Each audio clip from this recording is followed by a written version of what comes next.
रात में सोने से पहले ये 4 मंत्र जप लेना। सच मानिए, जीवन में कभी औलाद से दुखी नहीं रहोगे। प्यारे भक्तों, आज मैं आपको एक ऐसा दिव्य रहस्य बताने वाला हूं जिसके बारे में बहुत कम लोग जानते हैं, क्योंकि ये बात किसी भी मां बाप के जीवन को एक ही रात में बदल सकती है। शास्त्रों में लिखा है, कुछ पवित्र मंत्र ऐसे होते हैं जो सोते समय जप लिए जाएं तो भगवान स्वयं औलाद पर आने वाले हर दुख को अपने हाथों से हटा देते हैं। और आज मैं उन्हीं 4 चमत्कारी मंत्रों का रहस्य आपको बताने जा रहा हूं। इन मंत्रों की शक्ति इतनी गहरी है कि जिन घरों में बरसों तक रोशनी नहीं थी, वहां भी संतान सुख की दीप शिखा जल उठी। तो ध्यान से सुनिए, क्योंकि अगर आपने इन मंत्रों को आज ही अपना लिया तो जीवन में कभी भी औलाद को लेकर दुख नहीं झेलना पड़ेगा। प्रेम से बोलिए राधे राधे और इस दिव्य संदेश को अंत तक ध्यान से सुनिए। प्राचीन काल की बात है, एक समृद्ध नगरी में धनवान सेठ रहते थे। उनके पास धन दौलत की कोई कमी न थी। सोने चांदी के भंडार थे, विशाल हवेली थी, सैकड़ों सेवक थे। परंतु उनके मन में सदैव एक पीड़ा रहती थी। उनके 3 पुत्र थे और तीनों ही पिता की आज्ञा का पालन नहीं करते थे। बड़ा पुत्र जुए और मदिरा का सेवन करता था। मध्यम पुत्र कुसंगति में पड़ा हुआ था और सारा धन व्यर्थ के कार्यों में लुटाता था। सबसे छोटा पुत्र अत्यंत क्रोधी स्वभाव का था और पिता से सदैव कठोर वचन बोलता था। सेठ जी का हृदय अत्यंत व्याकुल रहता था।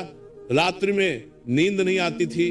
मन में सोचते कि इतना धन संपत्ति किस काम की, जब पुत्र ही कुमार्ग पर चल रहे हैं। वृद्धावस्था में कोई सहारा नहीं, कोई सुख नहीं। दिन प्रतिदिन उनका शरीर क्षीण होता जा रहा था और मन में चिंता बढ़ती जा रही थी। एक दिवस की बात है, नगर में एक महान संत का आगमन हुआ। लोग कहते थे कि वे सिद्ध पुरुष हैं और उनकी वाणी में अद्भुत शक्ति है। जो कोई भी उनका उपदेश सुनता है उसके जीवन में परिवर्तन अवश्य आता है। सेठ जी ने यह समाचार सुना तो उनके मन में विचार आया कि चलकर संत महाराज के दर्शन करें और अपनी व्यथा सुनाएं। प्रातःकाल सेठ जी संत के आश्रम पहुंचे। वहां अनेक श्रद्धालु जन बैठे हुए थे। संत महाराज एक वृक्ष के नीचे आसन पर विराजमान थे। उनके मुखमंडल पर दिव्य तेज था और नेत्रों में अपार करुणा। सेठ जी ने दूर से ही साष्टांग प्रणाम किया। कथा आरंभ हुई। संत बोले, भक्तजनों, आज मैं आपको एक ऐसी गाथा सुनाता हूं जो बहुत प्राचीन है। ये कथा उस काल की है जब मनुष्य धर्म और सत्य के मार्ग पर चलते थे। उस समय एक राज्य में एक धर्मात्मा राजा का शासन था। राजा के 4 पुत्र थे, परंतु चारों ही अत्यंत उद्दंड और दुराचारी थे। राजा दुखी रहते थे और प्रजा भी चिंतित थी कि राजा के पश्चात यदि ये पुत्र राज्य संभालेंगे तो प्रजा का क्या होगा। राजा ने अनेक उपाय किए। गुरुजनों को बुलाया, ज्ञानियों को बुलाया, पंडितों को बुलाया। सबने पुत्रों को उपदेश दिया, परंतु किसी का भी प्रभाव नहीं पड़ा। पुत्र अपनी मनमानी करते रहे।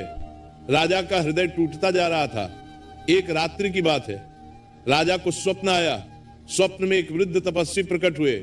उन्होंने कहा, हे राजन, तुम्हारे दुख का निवारण है, परंतु तुम्हें धैर्य रखना होगा और विश्वास करना होगा। तुम रात्रि में सोने से पूर्व 4 पवित्र मंत्रों का जप किया करो। ये मंत्र अत्यंत प्रभावशाली हैं। इनके जप से न केवल तुम्हारे पुत्रों में परिवर्तन आएगा, बल्कि तुम्हारा जीवन भी सुखमय हो जाएगा। राजा ने पूछा, हे तपस्वी महाराज, वे कौन से मंत्र हैं? कृपया मुझे बताइए। वृद्ध तपस्वी ने कहा, प्रथम मंत्र है संतानम देहि देवेश त्वामहम शरणम गता। यह मंत्र संतान के कल्याण के लिए है। जब तुम रात्रि में सोने से पूर्व इस मंत्र का 21 बार जप करोगे तो दिव्य शक्तियां तुम्हारे पुत्रों के मन में सद्बुद्धि का संचार करेंगी। द्वितीय मंत्र है पुत्र पौत्राय विद्महे सत्कर्मणे धीमहि तन्नो पुत्रः प्रचोदयात्। यह मंत्र पुत्रों को सत्कर्म की ओर प्रेरित करता है। इसके नियमित जप से पुत्रों का मन सत्संग और धर्म की ओर मुड़ने लगता है। तृतीय मंत्र है गजाननाय नमः।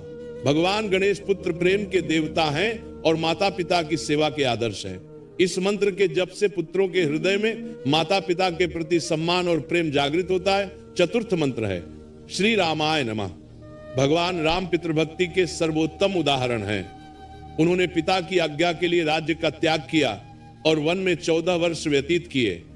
इस मंत्र के जप से पुत्रों में आज्ञाकारिता और कर्तव्य परायणता का भाव आता है। तपस्वी ने आगे कहा, हे राजन, ये चारों मंत्र तुम्हें रात्रि में सोने से पूर्व शांत चित्त से जपने हैं। जप करते समय तुम्हारा मन एकाग्र होना चाहिए।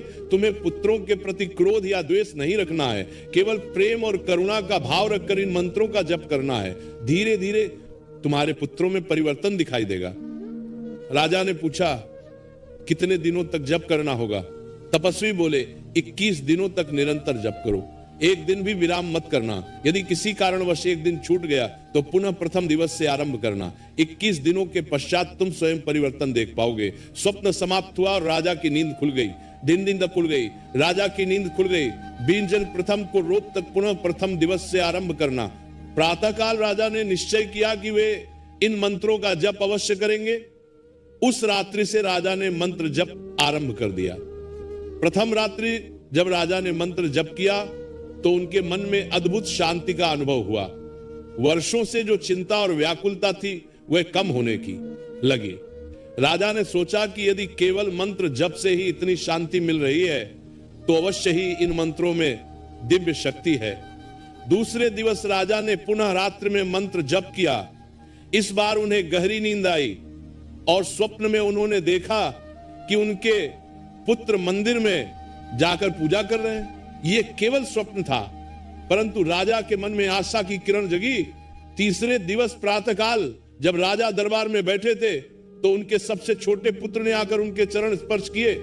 यह अत्यंत विस्मयकारी था, क्योंकि वह पुत्र कभी पिता का सम्मान नहीं करता था। राजा का हृदय प्रसन्नता से भर गया।